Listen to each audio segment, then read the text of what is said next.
The Death of Lara Black. Chapter 1. It begins and ends with nature.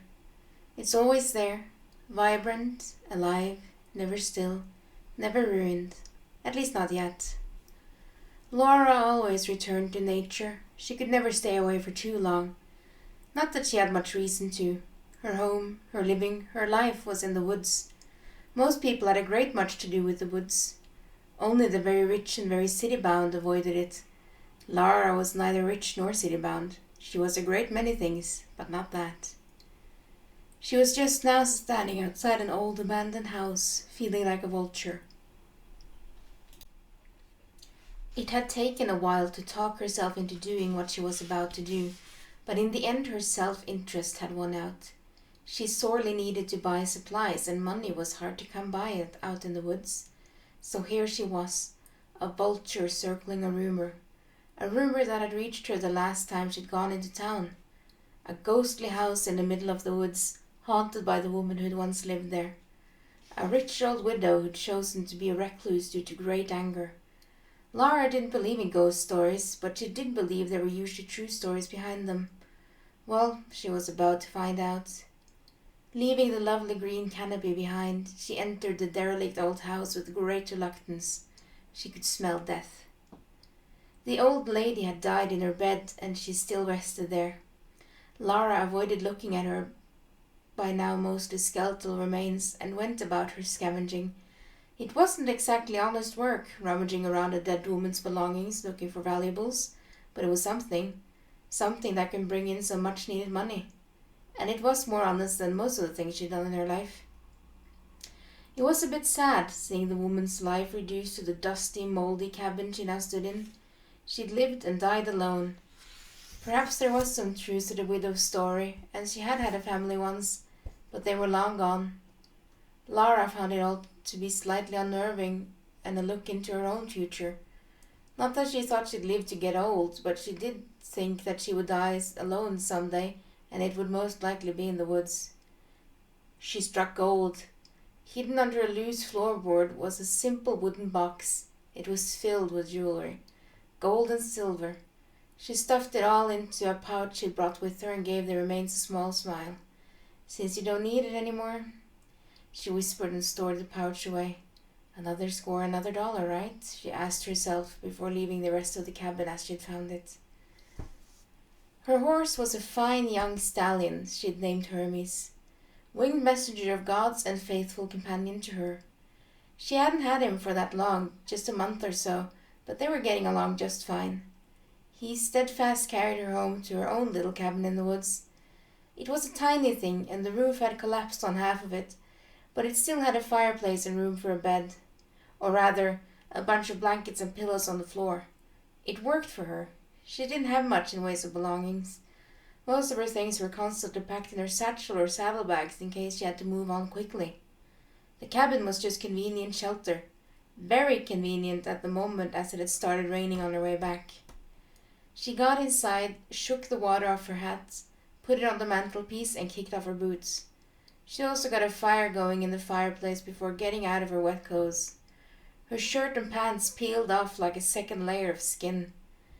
The scars on her arms, stomach, and legs gleamed dull in the lights from the fire before she pulled on her home sweater, a knitted greenish large thing that reached all the way down to her knees. It would have to do until her other things were dry. Back in the day, she had had a lot of clothes to choose between. Well, not lots, but at least more than she had now. Back when she took what she wanted and threatened those who tried to argue, or shot them if need be. The good old robbing days. A different life. Mostly. Lara absent-mindedly let her long brown hair out of its ponytail and started looking for food. She thought she had some left somewhere. Ah yes, beef jerky and a can of beans. Not exactly the most exciting of dinners, but it would have to do. That was it for her storage, though. She'd have to hunt or go into town tomorrow. Warren Bay was a couple of hours away, by the sea. She chid and chewed her jerky. She might as well go there and fence the day's loot. She could also go fishing. There were some good places around there. The sea, like the woods, had plenty of bounties to offer for those who bothered to look. Warren Bay was one of the first towns in the territory to manage to keep a somewhat constant peace and solid law presence. Like every other town, it had had its lawless times, but they'd created a sort of sheriff office about 20 years ago.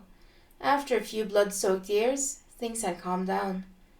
Knowing that the sheriff and his many deputies were quite liberal with their guns had put a big damper on any criminal enterprise. The only criminals left were the saloon owners, considering the ludicrous prices they charged. Lara rode into town with the morning breeze. It was a fine day, warm and sunny with only the gentlest of winds to speak of. She felt she'd be too warm quite soon, but walking around without her duster and the many things it hid was out of the question. She hitched Hermes to the hitching post she always used, grabbed her bags and got going. The look in her eyes and her worn clothes earned her a few strange and perhaps concerned glances from passers-by. She did her best to avoid them. There was no reason for them to fear her. Not anymore. Not as long as they left her alone. Around her the market stalls were already busy. People were arguing about prices, bartering with angry merchants, and peddling their goods left and right. The smell of fresh fish and newly baked goods permeated the air. She'd get back to that smell, even though she was sorely tempted to grab one of the warm loaves of bread and run. She'd be able to buy one in a few minutes instead of stealing, so there was no point, really. Her current goal was an old, rickety building on the outskirts of the market. A sign hung crookedly above the door, but the lettering had long since faded. Lara pushed the old door open. It creaked loudly in protest, voiding the need of any bell to announce her presence. An old bearded man with a pipe hanging from the side of his mouth appeared behind the counter, eyeing her skeptically with his one good eye. "Miss Rivers," he growled with what she knew was his friendliest growl. "Maurice," she greeted him in return and pulled her satchel open. "What treasures do you bring today?" he asked curiously. She smiled crookedly and pulled out a small pouch filled to the brim with the old jewelry. She pulled out a particularly nice gold chain with a locket and held it up to him. His old dry fingers gripped it carefully and skillfully examined it. "A fine piece, Miss Rivers. Where'd you get it?" Lara poured out the rest of the pouch contents on the counter and gave another crooked smile. "That, my friend, is none of your business." "Been out robbing?" "Not for years." He grunted in what she thought was an almost laugh and nodded before examining the rest of the jewelry carefully. "All right, Miss Rivers, I'd say you have about $40 worth here." "60. 50. Fine." He smiled briskly. "Give me a minute." He grabbed the pouch and disappeared into the back room. Lara heard the familiar sound of a safe being opened. She fought the urge to take a sneak peek at the combination and busied herself by looking at the various knickknacks around her instead. The store wasn't big, but it had shelf upon shelf with various goods on display. Everything from knives to canned goods to toys. Most of it brought in by people like her. Most of it also probably obtained by less than legal means. Even the 2 crucifixes who loomed above her on a cupboard. The 2 Jesuses seemed to look at her skeptically, like they knew exactly who she used to be and were just waiting for her to become that again. Well, if the stories they told about the big man upstairs were true, the Jesuses would probably know. "Here you go," Maurice declared as he came back out. Her pouch was now filled with heavy coin instead of flimsy jewelry. She much preferred it that way. "Thank you," she said calmly, and slipped a few coins into her jacket pocket before hiding the rest in a secret compartment in her satchel. "Come back any time, Miss Rivers, and bring a proper smile next time. Might get you a better deal." She grimaced at him before heading back outside. The sunlight momentarily blinded her as the heavy doors slammed shut behind her. The delicious smell of fresh baked bread grabbed her attention again, and she allowed herself to be ensnared by it. She headed over to the nearest bakery stall and looked hungrily at all their goods. "Get you anything, love?" the baker, a rotund grey woman in an apron, asked. "Braided bread, please," she thought for a moment before following her impulse. "And 4 honey cakes." "Right you are, dear. That'll be $1.50, she said sweetly while wrapping Lara's bread and cakes up for her. Lara handed her the money owed and stuffed her goods in the bags. She allowed herself to buy a bag of fresh apples, a bunch of beef jerky, and some bait for fishing as well before heading back off to Hermes. She was planning on sharing an apple with him before leaving, but she became suddenly aware of someone running up behind her. She grabbed hold of the shaft of her hunting knife, hidden under her duster, before quickly turning around to address the threat. Her stance relaxed when she saw that it was just a young messenger boy. "You Laura Black, miss?" the boy asked with a heavy Bay accent. "Don't spread that name around, kid, but yeah, I am." "Great, I've been waiting for you for ages. Here." He handed her a dirty envelope held in an even dirtier hand. Lara eyed it skeptically before accepting it. "Who gave this to you?" "Postman. Last week or something. Told me he'd been told you'd be in town sooner or later, but that he didn't have time to waste on looking for you. Told me you'd pay extra on delivery." Lara sighed and fished out a coin for her pockets to give to the boy. Of course he did. She pushed the coin into his dirty palm. "Buy some real food, all right?" He smirked at her. "Sure, miss. Thanks." She watched him run down the market row and disappear out of sight before looking at the envelope. Neat, slanted handwriting with large letters printed out her name. Her old name, anyway. She knew who it was from. She'd recognized that hand anywhere. Abe had found her at last. Abraham Gold, as he was better known. Or Mr. Gold. The name still struck fear and anger around these parts. It was a good thing the postman didn't know who the letter was from. For a moment she considered simply throwing the envelope into the sea and watching it sink, but she thought better of it. She stuffed it in her satchel instead, brought out an apple, split it in half with her knife, and gave it to Hermes. He ate it with great enthusiasm. "What say you we head home, boy?" she asked him quietly and patted his neck. He leaned against her hand in response. She took that as a yes. Chapter 2. The envelope, inconspicuous and unobtrusive as it was, seemed to grow larger by the minute. Lara had left it lying on the mantel while she prepared the medium-sized cod she'd caught on her way home. She took her time preparing her feast. Fresh bread and fish was a rarity, but in the end she felt like the envelope was screaming at her. She groaned loudly, got up and opened it. A brown piece of paper that smelled strongly of tobacco and whiskey fell into her lap. "Miss Black," the letter started in the same elegant hand.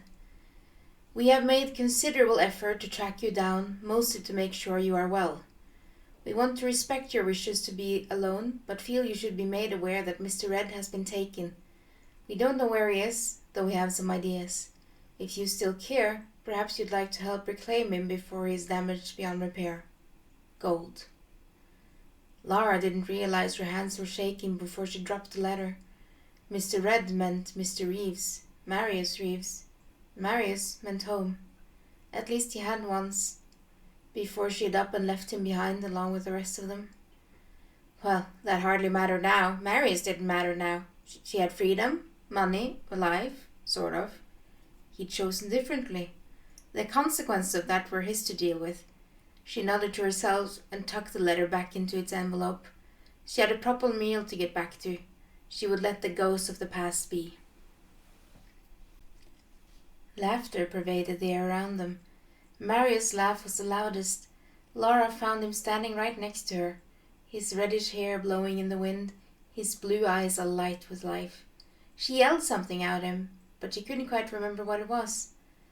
"Sometimes you just gotta trust that someone else will come through for you," he answered. Lara sat up under her blankets, feeling cold and deeply troubled. The early rays of the sun shone through the window above her, but she found no comfort in them. She had blocked out all memories and thoughts of her old family for so long. Hearing and seeing Marius again in her dreams was a great shock. It touched some part of her that had been dormant for a long time, and now that part was awake, it was screaming at her to get moving. "So much for leaving the ghosts of the past be," she muttered to herself a short while later, standing over pieces of her old life. Black pants, black leather boots, black shirt, black leather vest with pockets, and a black hat. She sighed and started getting dressed. The tiny part of her dream that she could remember haunted her. Marius' laugh and sparkly eyes were seared into her memory. Who could be out there right now, getting beaten, tortured, and maimed beyond recognition? She couldn't just stay here and waste away in their solitude when that happened. She wouldn't be able to live with herself. This could all be a trap, of course. an elaborate ruse to trick her into coming back into Mr. Gold's fold. But if there was even the slightest chance that this was all true, she had to know, and she had to do something. Save him, if she could. She owed him that much. She left later that very day. Everything she owned was packed away in her bags, and her blankets were spread over Hermie's back. A feeling of regret and sadness nagged her as she closed the door to what had been her home for a while and mounted up. She had a feeling she wouldn't see it again. Regret and sadness would have to wait, though. She had places to go and people to see. Unfriendly ones, at least at first. Mr. Gold hadn't left any instructions on how to find them, probably in case the letter got into the wrong hands. So she had to start where she'd last seen them. That meant riding through Withertree. Withertree was quite a different place to Warren Bay. It was further north, for one thing, making it colder and more worn down by the weather. Everything always seemed damp and dirty there. The people who lived there were armed to the teeth and in no rush to reinstate any law presence since the criminals brought in quite a bit of badly needed cash to the little town. It took Lara 1.5 days to get there. She didn't mind. Camping by the road and sleeping rough was second nature to her. Arming herself, both mentally and physically, was more of a hassle. She made sure the ebony handle of her revolver was visible in its holster before getting close to town. Someone like her might still get recognized, and if she was, she had to make damn sure whoever made the connection knew she was armed. As she rode down the main streets, she saw she didn't stick out at all. That was both comforting and discomforting. No one gave her clear bad guy looks and weapons a second glance, because everyone around were armed bad guys by the look of things. Well, at least they cancelled each other out. There was no reason to start something when you were just as likely to be killed as kill. There were no smiling merchants with stalls here. All business was conducted inside stores with armed guards both inside and outside the doors in case someone tried to rob them. Lara passed them all without giving them much attention. She knew where she was going, how she could buy information there. She might have been able to get some for free if she stuck around and made herself a part of the crowd somehow, but time wasn't on her side. It made her feel very uneasy. She'd been floating around at her own pace for months, enjoying the freedom and peace of nature, without feeling like death lurked behind every corner. Now it was back to bribing barmen and making sure she had enough bullets in her satchel. Before long she'd be making deals with devils and confronting whatever death waited. As for who was going to die, that was still up to whatever god presided over all this mess to decide. But people always died when she was involved. It was just how things were. She hitched Hermes to the hitching post outside the saloon and brought all her bags in with her. There was no telling who'd go looking through her stuff if she didn't. The saloon stunk of stale tobacco, old beer, and piss. Lara pretended not to notice, and it headed straight for the counter. In the poor lighting, the barman looked like an ogre from a fairy tale she'd once heard. He smiled at her, revealing a few missing teeth as she approached. "You look like you're on your way to somewhere important, ma'am," he said cheerfully. "I am. Give me a shot of whiskey, would you?" "Yes, ma'am." He ducked down for a moment and reappeared with a bottle in a far from clean glass. He filled it halfway with amber liquid and shoved it over to her. "Anything else I can get you?" Lara put 2 shiny coins on the counter before emptying the glass in one go, even though she hadn't been drinking for months. It burned her throat, but she hid her desire to cough. "A few answers, if you have them." The barman slid the coins into his pocket with a smirk. "I might." "I'm looking for someone who used to travel with a man the last time I saw them, and they were around these parts." Lara started innocently. "A very particular man, was he?" "He belonged to the Colours." "The Colours?" The barman whistled quietly. "I ain't heard that name for ages. They ain't been around here for ages neither. Guess you haven't seen that friend of yours for a while, huh?" "No, I haven't." She put another coin on the counter but rested her finger on it. "I figured you might have heard something about their current whereabouts, though." The barman scratched his chin. "I might have. But I hear lots of things. Hard to sort it out in the old noggin, you know." Lara raised an eyebrow but put another coin on top of the last. "Ah, yes, I remember. I heard they were camping up by cliffside a ways, somewhere northwest of the city. There's an old stomping ground of theirs up there. Lara released the coins and he scooped them up. Cliffside, huh? Yep. Here, on the house. He poured her another glass. Generous of you, she said ironically. Well, if you're going off to find a gang of criminals, you might need the extra liquid courage. You're probably right, she muttered and emptied that glass too. She didn't waste any time loitering about Wither Tree. She headed straight out of town on the eastern road the second she got back on her horse. She rode hard in the beginning, wanting to leave the unfriendly town and its bad whiskey as far behind her as possible. After about an hour of that, she let Aramis slow down and relaxed a little more herself. She even took the time to look around. The day was a grey one, fairly usual for this time of year, at least in these parts of the territory. The sun did break through the clouds every now and then, though, giving everything much better lighting.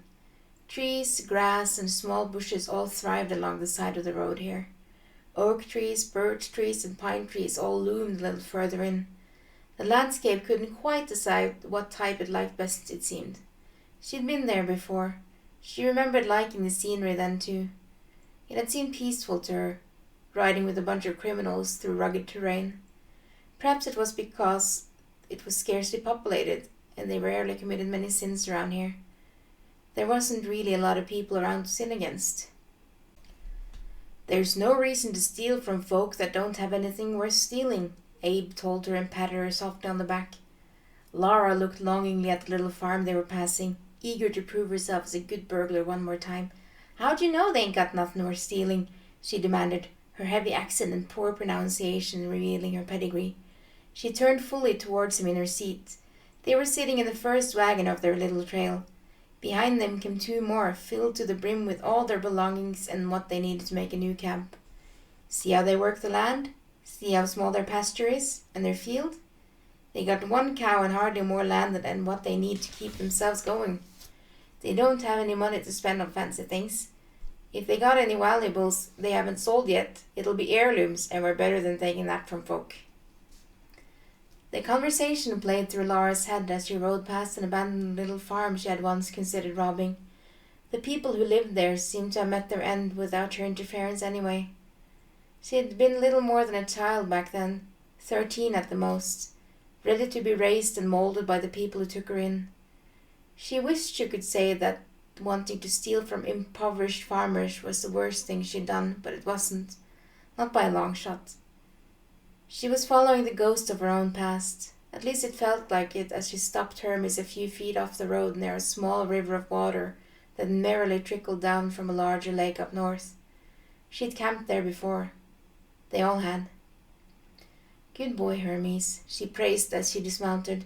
Her calves, thighs, and back felt bruised and battered after all those hours in the saddle. She wasn't used to it anymore. She wasn't used to any of this anymore. But the basics were hard to forget when you'd lived most of your life on the road. It hardly took her more than an hour to get a good fire going, a small tent raised, and herself and Hermes fed and watered.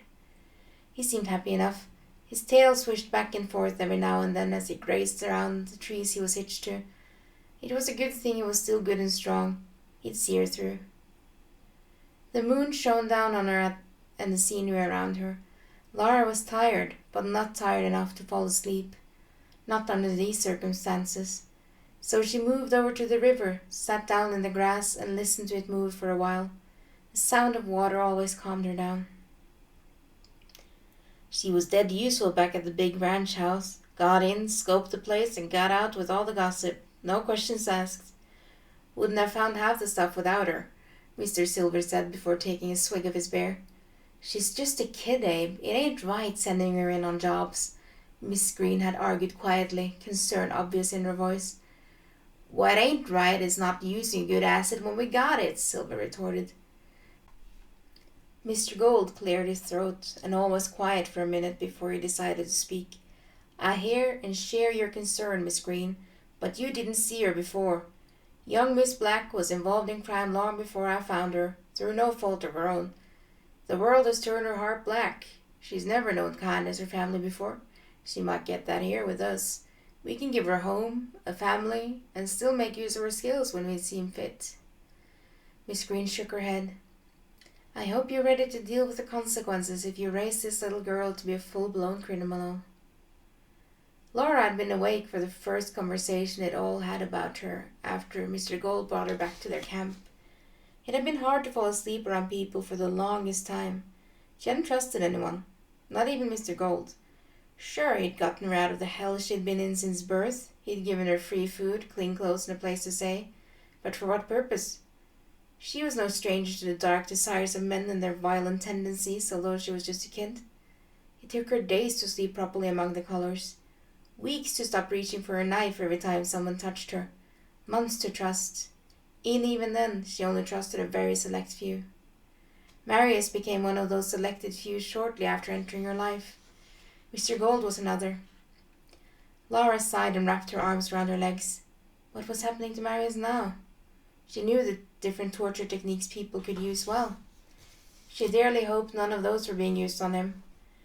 But hope never really held out for her, so he was probably being hurt. The letter had said he'd been taken, not arrested. Taken was different, lawless. It meant somebody wanted something. Information, probably. Marius was unlikely to just give up anything he might know without a fight. He was a stubborn bastard, just like her. How strange the world was. Once sleeping next to people in a confined space had seemed impossible. Now finding any sort of rest alone alongside the road seemed an insurmountable task. She preferred being further into the woods or in her shack-like cabin. She knew she was alone there. Here, anyone or anything could sneak up on her the second she let her guard down. She could be dead before she knew it. Then again, maybe that would be a good thing. She had no great desire to revisit the remains of her simultaneously happy and unhappy memories of her family. Maybe getting killed on the way there was the best thing that could happen. She smiled a little at the thought and headed for her tent, happy thoughts of her own quick death still playing in her head. Thank you for listening to these first 2 chapters of my book, The Death of Laura Black. I hope you liked it, and if you did, let me know. You can find the book and my other works on Amazon.com if you would like to find out what happens next. If you do, I would love it if you left a rating on them as well. Thank you very much, and happy quarantine times.